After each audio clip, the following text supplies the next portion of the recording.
గణేష్ నవరాత్రి ఉత్సవాలు వచ్చాయంటే గల్లీలన్నీ సందడిగా మారుతుంటాయి. చిన్న పెద్ద తేడా లేకుండా ఉత్సాహంతో ఈ వేడుకలను జరుపుకుంటారు.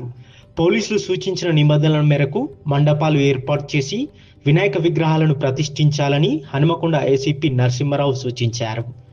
వినాయక మండపం ఏర్పాటు కోసం తప్పనిసరిగా ఆన్లైన్లో నమోదు చేసుకోవాలన్నారు. పోలీస్, అగ్నిమాపక, విద్యుత్ శాఖల నుంచి అనుమతులు తీసుకోవాలి. మైకులు వాడేటప్పుడు సౌండ్ లెవెల్స్ ప్రభుత్వ నిబంధనల మేరకు మాత్రమే ఉంచాలి. మండపాల ఏర్పాటు కోసం రోడ్లను పూర్తిగా బ్లాక్ చేయవద్దు, ప్రజలకు అసౌకర్యం కలిగించవద్దన్నారు. ఈ వినాయక చవితి పండుగకి ముందు మేము పీస్ కమిటీ మీటింగులు ఏర్పాటు చేయడం జరుగుతుంది.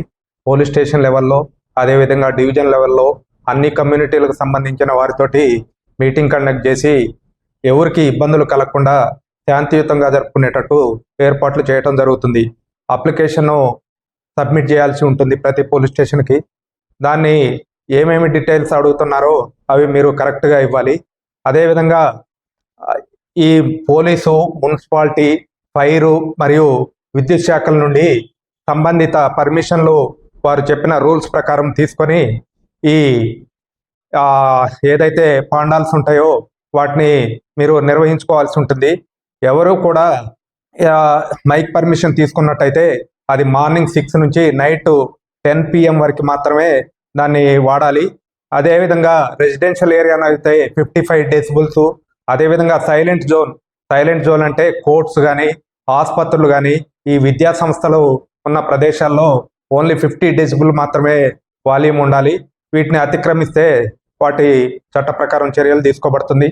వినాయక విగ్రహాలను నిమజ్జనం కోసం అధికారులు సూచించిన చెరువులు, ట్యాంకులనే వినియోగించాలి. నిమజ్జన సమయంలో విగ్రహాలను ఊరేగించేటప్పుడు ఎటువంటి ఇబ్బందులు కలగకుండా విద్యుత్ తీగలను గమనిస్తూ ముందుకు వెళ్ళాలి. మద్యం సేవించి నిమజ్జనంలో పాల్గొనవద్దు. నిబంధనలు ఉల్లంఘించి అల్లర్లు సృష్టించిన వాటిపై కఠిన చర్యలు తప్పవన్నారు.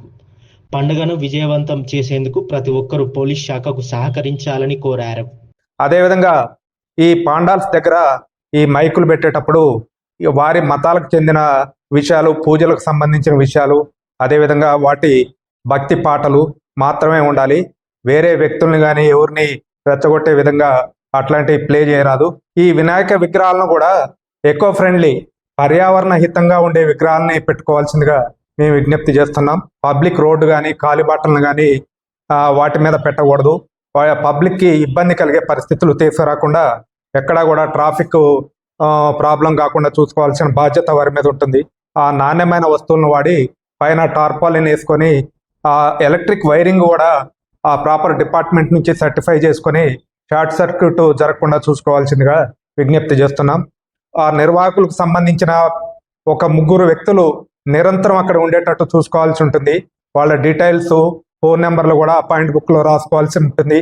మేము పోలీసు వారు చెకింగ్కి వచ్చినప్పుడు ఆ డీటెయిల్స్ అన్ని చెక్ చేసుకొని ఎవరు ఉంటున్నారు లేదు అనేది కూడా మేము చెక్ చేయడం జరుగుతుంది.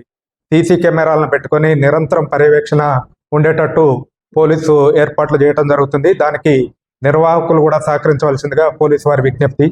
ఏరియా వైజ్ పోలీస్ సిబ్బందిని పెట్రోలింగ్ మరియు పికెట్ల కోసం డిప్యూట్ చేస్తాం. అన్ని ప్రదేశాల్లో కూడా సీసీటీవీ కెమెరాల పర్యవేక్షణ ఉంటుంది. ఈ ట్రాన్స్పోర్టేషన్లో కానీ, షిఫ్టింగ్లో కానీ చుట్టుపక్కల ఉన్న విద్యుత్ తీగల్ని గమనిస్తూ ఎటువంటి ప్రమాదం జరగకుండా చూసుకోవాలి.